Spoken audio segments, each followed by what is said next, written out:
Argachulolla Oromoon arga Sinaa dhaabbata Xiyyaaroo dheere Akka yaabbate Galmee seenarra Dhibee wal ga'ee addunyaa maana Argachulolla Oromoon arga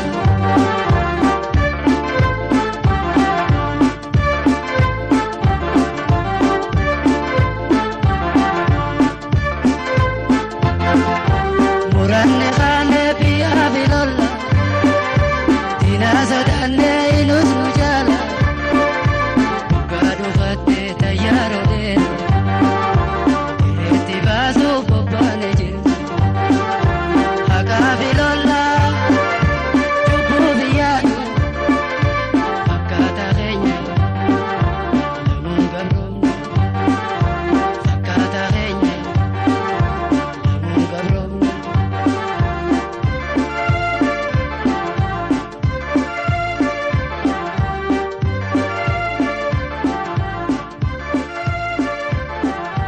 Sinaa dhaabbata Xiyyaaroo dheere Akka yaabbate Galmee seenarra Dhibee wal ga'ee addunyaa maara Argachulolla Oromoon arga Sinaa dhaabbata Maqaan koo Hawwii Mahammudii barii maltiimiidiyaa irratti bilbilaatti jiru.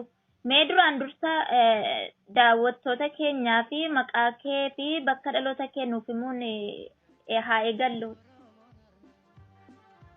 Ayyee maqaan kiyyaa Ahmed Najjash Naanjaanii bakka dhaloota kiyyaa godina Harargee magaalaa guddittii Hararee keessaan jiraadha jechuudha. Tole galatoomii. Mee Oromiyaa bahaa guutummaa keessa rakkoon akka jirudha kan dhagahaatti jirru. Kaleessa kaasee hanga har'aatti inni dura akkuma jirutti ta'e kaleessa sababa ayyaanaatiin ijoolleen Amaaraa wal gurmeessuudhaan qeerroo Oromoorraan miidhaa gahaa akka jiran dhageenye jirra. Mee walqabsiitii fi haala naannoo Oromiyaa bahaa keessa jiru sana nuuf himuuf yaali. Akkuma beekamu Harargee bahaa magaalaa guddittii godinaa keessatti karoora nama sirna ayyaana cuubbaa afaan Oromootiin jedhamuun beekamu gaggeeffachuudhaaf gaafa ba'an wanti alaabaa sirna naftanyaa kabirii kan midhimmisan urjiin irra jirre san akka barbaachisutti magaalaa keessatti fannisanii turan. Iddoo kana ijoolleen qeerroo yookaan birataan qeerroo magaalaa godinaa Harargee bahaa kana keessa jiraatan dhiirota filaa yookaan dhiirota filaa akkasuma immoo hiriyaasaa tokko wajjin nama saadaan jedhamu wajjin wanti godhaa turan alaabaa kana fannisinaadhaa yookaan immoo sirrii miti waan kana keessatti naannoo beekamtiirraa fagaatee bakka masjiidaa biratti akkasuma kan fannifamuu sirrii miti qabuun jiisaa jeen akkamitti alaabaan kun bu'aa bu'uun qabu nutis fannisuma qabnaa wajjin birkiidhaan fannisan. Iddoo kana buusaa jee innis buusuu eegalee ijoollee hiriyoota isaati wajjin irra horanii gaafa alaabaa kana buusuu eegalan hin buusamne buusanii hunduu kanarra gallolan achi booda ijoolleen Amaaraa kun nama hedduutu alaabaa kana fannisuuf naannoo kana ture. Kallattumaan akkuma beekamu alaabaa kana buusuu keessatti namoota hedduu bakka kan turan keessaa ijoollee Amaaraatii fi irraa harka guddaadha akkuma illee filasitti himee kallattumaan bitanitti tarkaanfiitti fudhatan sagarii dhakaadhaan bahu garii immoo akaasaa fi waan naannoo sun jiru dubbisaa keessaa daddabaasanii jaaruu fi dhakaa fi akka malee waan adda addaatiin dha'anii ijoollee kana miidhaa guddaa irraan ga'anii sammuu immoo ijoolleen Oromootis akkamitti nama keenya dheessan fajuurraan gaddaanii alaabaan kun bu'uu qaba jechuudhaan alaabaa kana tokko hin daaggisanii kallattiidhaan fuudhanii jiranii jechuudha. Buufama rakkoon guddaan dhalatee haalli ta'een yookaan taateen nama bareedaa kaleessata nama uumame waan haala kana fakkaatu jechuudha. Wanti kun kan raawwate Oromiyaadhuma bahaa guutummaatti moo naannoo kamittidha? magaalaa guddittii godina magaalaa Harar yookaan magaalaa Adaree jechuudhaan beekamtisameeti. Tole rakkoo kana kan uumsan yookiin immoo bifa ayyaanaatiin wal qabate kan alaabaa kana masjiida irrattis ta'ee mana amantaa musliimaa irrattis kan hidhani uummatuma amantaa kiristaanaa hordofuun guutummaadhuma kan Oromoos kan Amaaraas ta'eeti immoo addatti ijoollee Amaaraatu kana godha. Akkuma beekamu wanna kana addatti ijoollee Amaaraatu waan kana godhaa ture malee ijoolleen Oromoo waan kana warraa waan ture ijoolleen Oromoo fedhii hawwii hin qabaniif waan kana maaliif alaabaan kun kan inni calaqqisu alaabaa sirna uffataa hojiilee sirna miliqsanii jechuudha alaabaa wanti kuma afaan Amaaraatiin jaanii san arangaaree bicaa kan jaanii waan biraa tokko illee irraa kan qabnisan jechuudha alaabaa duriiti. Kun immoo sadii fi hawwii biyya kana keessa jiru wajjin tarkaanfatu yeroo ammaatti alaabaa sirna moofaa sirna biroo kan nyaatanii jechuudha. Ijoolleen waan kana gootes ijoollee Amaaraati Oromoon tokko illee keessa jiru jechuudha. Tolega sababa sanaan wal qabatee kaleessa ijoolleen baay'een akka waraanamanii du'aa fi jireenya gidduu jiran dhageenye. Murni kana hojjetu murna gurmaa'eedha moo nuti akka dhageenyetti ijoollee Amaaraa keessaa murna Saatanaa'u jedhamu kan gurmaa'ee jirudha jedhan. Jarri kun dubbiidhuma barbaachaaf kana godhu moo egaa amantii isaanii ooffachuudhaaf jetteeti yaadda? Murni kun isaan keessa murni akkuma gaafii ammanaa keessa irratti waan dallachiitu gara dallachiitu ni jira jechuudha. Amaarri yeroo hedduu namni isaanii tokko yoo tuqame wajjala horiidhaan gara Oromootti tarkaanfii fudhachuuf tattaaffii godhuun waan biyya keenya keessatti beekamaa jiru. Haalli immoo abdanna isaan godhu dhaaba Saatanaa'u jedhamu saniitu jira jechuudha. Magaalaan Hararii fi magaalaan Dirreedhaa dhaaba kanaan beekamtuudha hedduudhaan yeroo keessatti socheensa haala addaatiin godhaa ture. Haa ta'u kaleessa ganama dheehinsuu waan kanaa alaabaa kanaa wajjin wal qabatee murni kunis ni jira deebi'ee inumaa'u bifa addaatiin ijoolleen Amaaraa akka jirutti isaan jaa yookaan wanni qolcirraa moo maal jedhanii isaan afaan isaaniitiin yaamanii san qabatanii fi inni isaanii gara waan kanaan Oromoo tarkaanfii fudhachuutti bobba'anii jechuu kana booda Oromoonis irraa ittisa godhu irratti tarkaanfii fudhate kanaan amma danda'ametti Oromoonis ittisa irraa godhee achi booda immoo qabeenya abbootii qabeenyaa afaanii kan sirna naftanyaa durii kana warra beeksisan duuba isaan kana kennisanii ijaaraniitu jira jechuudha. Magaalaa irra keessa warra Goojjaamota ta'anii abbaa qabeenyaa ta'anii yoo xiqqaate baay'ee dhibbatti herreeganii gaazexii geessu xiqqaa kana bitanii nama isaaniitii jiranii gurmeessanii kallattiin Oromoo irratti akka isaan tooftaa garaagaraatiin uummata keenya miidhan godhuuf hanga kana hunda warra isaan kana bobbaasaniitu jira jechuudha. Akkasuma immoo Bukaarota gurguddaa warra qabanii jira. Bukaara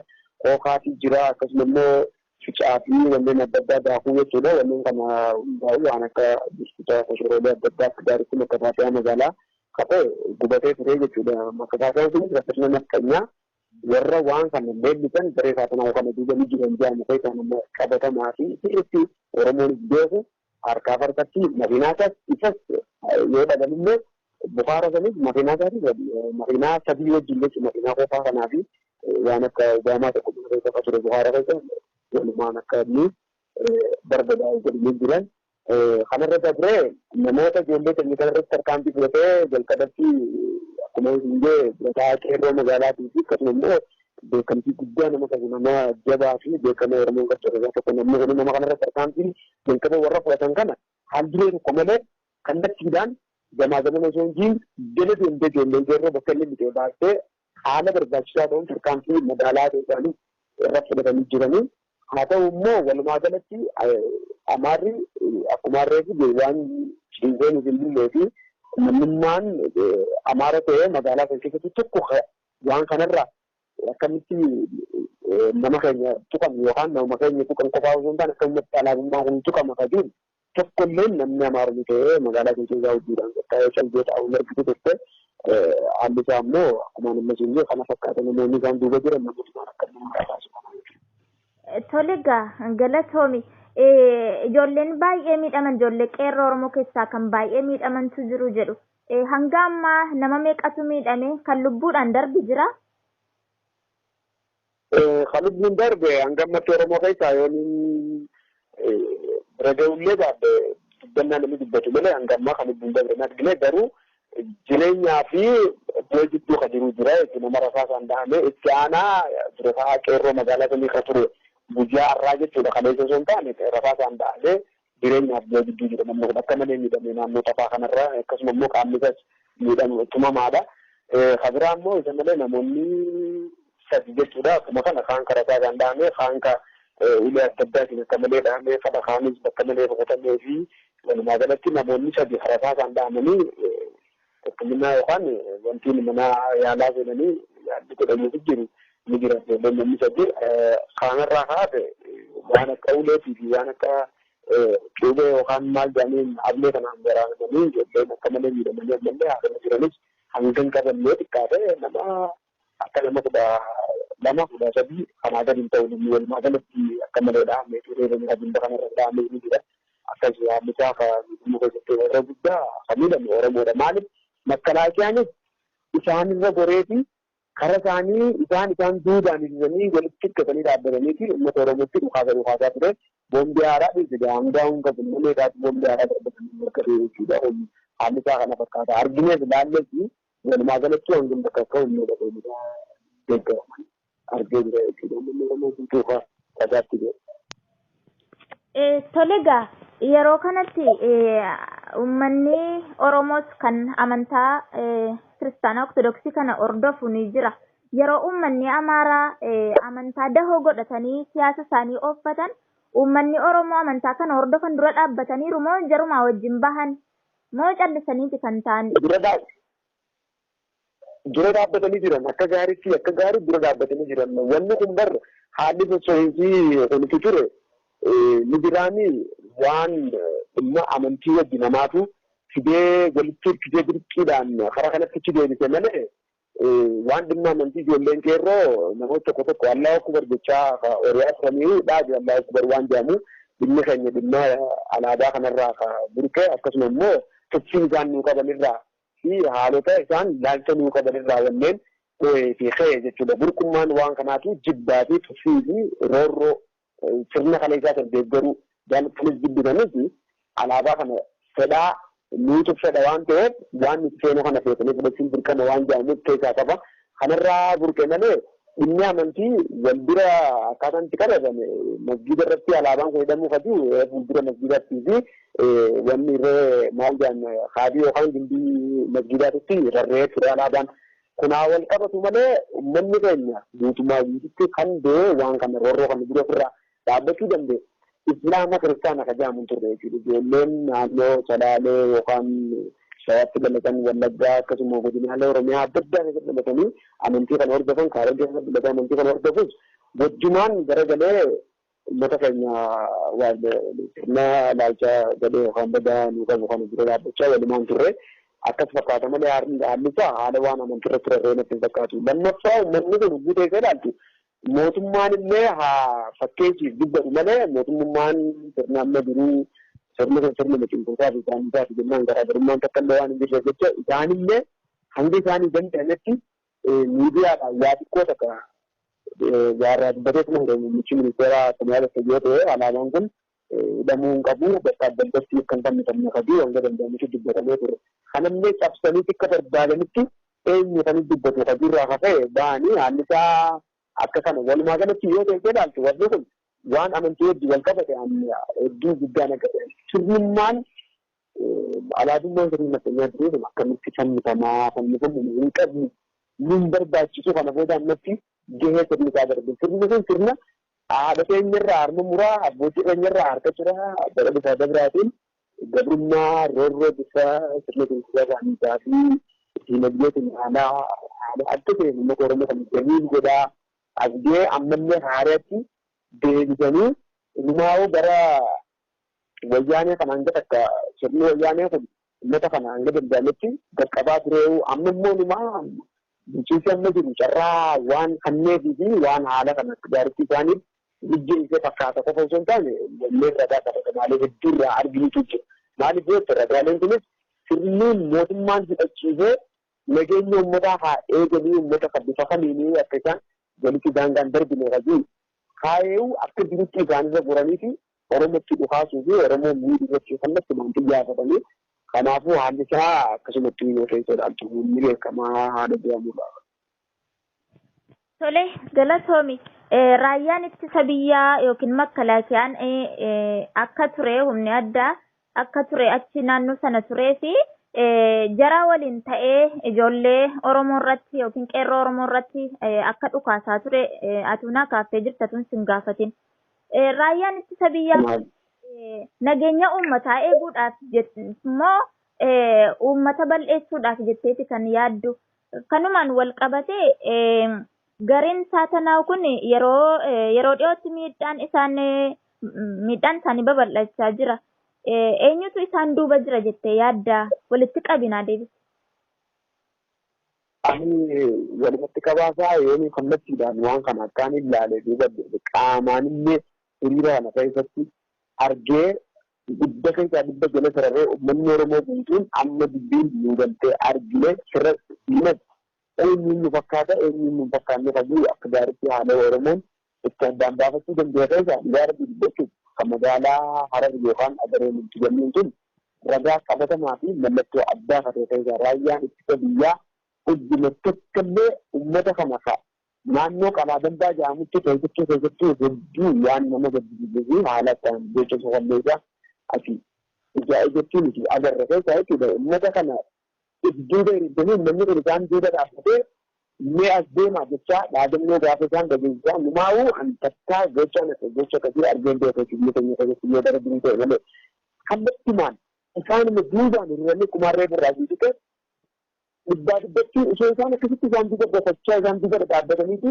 Oromoo irratti tarkaanfii fudhataa duuba deebi'aa hojii barbaadan dura deemaa uumeenis maaliinis amitti barbaachisaa ta'e uummata keenya irratti tarkaanfii fudhatamaa ture kallattimaan waan kana inni dhaqe isaan wajjin jira dhibbaa agarree namni keenya irratti deebi'a. Nutis haala jiruu fi akkaataa lafti kun lafa keenya lafaa fi lafee keenya irratti yoomuu taanaan sirnii fi eenyummaan kamiyyuu as keessatti akka barbaachisutti biyya keenya irratti alaabaanis wanni sadeewu wannummaan sirna kamiyyuu calaqqisu kan itti keenyaan calaqqisuu fi ofummaa keenya bakka nu geenyu ibsisan yoo ta'e malee waan mata dee'ee ta'uu gonkumaan fudhannuutiin uummanni keenya isaa ifatti makalaakiyaa isaan irra qorechee uummata sanis itti agarsiisee bakka isaan irraa baanii dhufanitti qe'ee dhiisii fi hanga manatti deebisuutti roorroo isaanii irraa ittisee qabatamaa agarsiisee guyyaa kana isaatti jechuudha. Guyyaa irraa immoo akka gaariitti jechuudha makalaakiyaan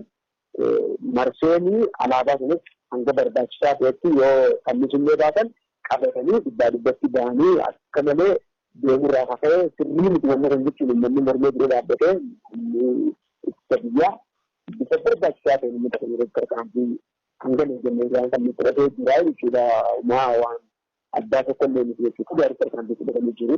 Tarkaanfiin kanarra dabre yoo miti lubbuu uummata sanii akka barbaachisu filaa rasaasitti qaqqabanii akka fedhan godhuu ta'e jedhanii jiranii jechuudha. Hanga isaanii danda'anitti akkas haalli jiru walumaa galatti kanaa jechuudha inni isaa hubadde. Tole egaa jara kana duuba eenyutu jira? Mootummaadha moo humna addaati moo kan isaan duuba jiru? Kan jara kana gurmeessas eenyudha? Jarri akkuma beekamu manni kun gochaan isaanii akkuma reefu siinjee kan barra uummata qabeenya gurguddaa qabu isaan duuba jira. Uummata isaanii jechuudha akkuma fakkeenya Bukaarota mataa kaasisanii fi qabeenya adda reefu maqaa reefu. Deebi'ee ammas maal ta'e wanni kun wanni gaariitti hubachuu qabdii fi uummanni keenyallee bakka jiru deebiin godinaa fi aanaadhaan ta'an bakka hundaa'uu Oromiyaa guutuu keessatti uummata waan kan akka gaariitti biqilchee jabinaan jabichina qabuu fi sammuu wanni ta'e tokko xiyyaafannoo ta'e tokko kanneen irraa ilaaluu danda'u kan fakkaatu dhugaa dubbachuuf akka gaariitti bobbaafamanii jiran. Bobbaan isaanii kun abbootii qabeenyaa isaanuma ta'e deeggaramanii mootummaanis akka gaariitti carraa kanneetii jechuudha. Carraa gaarii kanneetii jira wanti kana naannoo jirre baay'ee bakka beekamaadhaa waan argineef jecha uummata kana duuba jiru abbootii qabeenyaa fi deebi'ee immoo inni tokko isaan duuba jira inni tokko isaan duuba jira jechuun mootummaan uummata kana ni deeggaraa jechuudha. Qabatamaa agarree jirra kanaan duras deebiilee miidiyaalee adda irratti ka'urratti uummanni keenya dura daa'ee bakka adda addaa ragaa jiru qabatamaa itti ragaatti ba'anii jiran uummanni kun maallaqaan bitamanii jiran guutuu dhimma nageenya biyyattii eeguu jiru. Haalli akkaan yaaddeessaadha kumaaniin sila kaasee jira akka gaariitti gaariidha. Salega poolisiin Oromiyaa yeroo kana waan godhe qabaa uummata gargaareera waan ittiin uummata gargaare qabaa. Takkallee poolisii Oromiyaa waan jedhamu qora bittillee isaan agarree poolisii Oromiyaa waan jedhamus hin agarre waltaangi nama diidama taatu makiinaa tattaannis jedhuunaan makalaakiyaan akka barbaachisa fuuldura isaanii fi dhufee dachii kanarraa hafamee magaalaa jiruun isa qofa ture osoo namni akka barbaachisu osoo hin eegalin akkasumatti dhufanii sanboota inni poolisii karaa biraa deemee maaliif naannoo kun isaan qabatanii deema poolisiin turteetti naannoon san naannoo Hararii uummata Hararii jedhanii yookaan Hararii jedhamu kana jala jechuun naannoo haalli seeraa fi warri isaaniitu akkaan wal naaqa yookaan wal dhaabee keessa yemmuu hedduu gadaalee qabatamaa ta'an calaqqisiisan jiruu jechuudha. Inni poolisii adda fedhanniidhaan jiraanii usuma nagayaatii jechuudha. Lafa dhuunfaatiin waan kana sugeessuu danda'a naannoo Hararii kana haalli jiru naannoo Hararii poolisiin naannoo Hararii yeroo dhimma amantii wajjin wal qabate Abaashii yookaan maarree warra jedhamu kan irra guddaa kanaaf jecha amantii Islaamaa kamuu cinaa dhaabbachuutiin garagalanii ilaalan poolisii Hararii jechuun agaroonni Amaararra gorii yoo ta'e malee Oromoo irra gorii Oromoo irraa dhaabbachuutiin agareen Oromoodha. Diigdee Zimbeetu dhamaatee Zimbeetu Oromoodhaaf kakkaastuu qabdi Zimbeetu kuukaa kanneen qabdi. Agareen Oromoo hasilaatee kan dhagamchiisuu sirna naftanyaa fi wajjaadaa isaanii qabeenyi Oromoo isaanii baajata darbaa sababii xixiqqoo sana isaanii akka barbaachisutti isaaniif akka fedhetti hiratamee hanga gandatti nyaachuu fi nafaa qabatanii akka barbaadanitti ittiin jiraachuu waan baraniif. Waan kunaa makalaakiyaa yookaan poolisii federaalaa ta'ee garaagara baasnee waan namni akka illee hin jiru kan barayyoo ta'an malee jechuudha. Haalli poolisaas kana fakkaatu naannoo Oromiyaati. Tolega baay'ee waan nama gaddisiisudha. Amma biyyichi akkam tasgabbaa'eera moo haala akkamiirra jira yeroo ammaa kana? Akkasuma ummati hoo maal jedha waa'ee gurmuu kanaa yookiis waa'ee gurmuu saatanaaf jedhamee gurmaa'ee uummatarraan miidhaa gahaa jiru kana maal jedha walitti qabiisinaaf deebisi. Baay'ee hedduu ulfaatee fi bareedaadha. Uummanni keenya bakka jirutti galgalatti guyyaas bifa eeggannoo qabuun akka sochootan qabu warruma muka isaa dammaqiinsa adda addaa qabanii fi haalotuma jiru waliin galaafitti jechuudha. Oromoon yeroo ammaa keessatti dammaqiinsi fi haalli sochootisaa akkaan bareedaadha. Kan jirurra jijjiiramni keenya kan jiru dhibba keessaa dhibba akka hayyoonni keenya dubbatanii jaansan dubbachuuf kan ol dammaqinsa qabamee mallee hidhatee guddaa qabaachuu baate akka gaariitti dabarsanii jiranii jechuudha. Lamaayii yookaan warri masjiida keessaa sagachiisanis ibsanii akka gaariitti dubbatanii jiranii jechuudha. Isa eeggannoo gahaa godhaa galgalas akkan argine akkan taanetti sossoinaa nama shan gahaa wajjin sosso'aa sossootan kanarraa kaase galgala hanga alla kun tasgabbaa'uu dhumaa'uu sossoinaa guyyaa ammoo sossootan jennaan bifa isa eeggannoo qabuun sosso'aa qabu akka gaariitti haala barbaachisuun ibsa gahaa walii kanneen jiran maatiinis akkuma kanatti haalota jiru. Galee jiran haalli jiru haala kan yaaddeessaadha. Gaariitti eeggatee bifa haala akkaan yaaddeessaa keessa waan magaalaan narra jirtuuf jecha manni kun akka malee meeshaa adda addaa qaban. Manni keenya meeshaa hin qabu qabeenyaanis bara dhufaa dabraa isaan akka barbaadetti qabeenya walitti buroomee waamee qabatachuu yeroo danda'u waan ta'eef jecha isa eeggannoo gahaa godhaa ibsa jiru walumaa galatti lamaa illee akkuma asii lafa biyyoodhaan deebi'aa uummanni keenyas waan jiru akka gaariitti. Ibsa jiru walii kanneen jira yaada jiru akkas fakkaata. Tolega dhumarratti ergaa uummata Oromoofis ta'e qeerroo Oromootiif qabdu yoo qabaatte carraan siif kenna. Hayyee atis galatoomii waliyyuu taanaan isin jaalannaa isin qabeenyaa akkuma kana haala jiru yaada jiru hundaa'u gaggaafadhaa hedduu galatoomaa ulfaadhaa dhabboontota ilmaan sabaaf. Dalagamuu daanuu jechuudha keessatti warri magaalaa Harar kana keessa jiraatan akka gaariitti bifa kamiinuu isa eeggannoo gahaa akka gootanii fi bifa isa eeggannoo qabuun akka dareedhaan yookaan nama hedduudhaan waliin sossootanii yaada jiru yookaan dhaamsa jiru isaaniif qaba. Yoo mumaa'uu taanaan haalli kun ni jijjiirama akkasitti nafu. Kana keessatti immoo manni kunis yoo biyya kana keessa garee isaanii akka tolee jiraatanii uummata Oromoo wajjin duudhaaf garaa osoo hin taane nagaan kan jiraatan barbaadan ta'e akka nurraa kan dhaabbatanii hayyata isaaniitis ta'e abbuma fedheeru nama isaanii katee kamiinuu isaanis akka sabatti akka nurraa dhaaban kajuun gaafadha. Qeerroon bilisummaa itti beekaa jechuudha.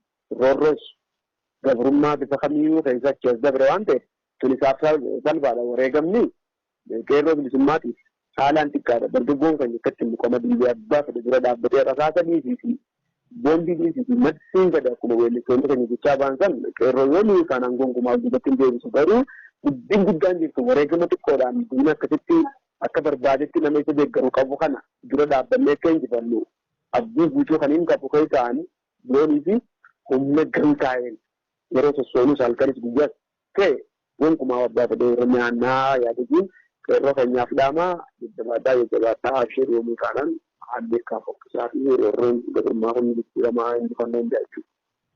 Tole egaa hedduu si galateeffannaa maqaa daawwattoota barii maltiimiidiyaatii fi akkasuma maqaa uummata Oromootiin dhiyaattee yeroo kennuuf laattee yaada uummanni rakkoo uummanni naannoo baha Oromiyaa keessa jiru nuuf himuu keetiif hedduu galatoomii yeroo wal fakkaatutti bilbilee kan wal hubannu ta'a ulfaadhu galatoomiin siin jedha. Ayyeen nagaatti.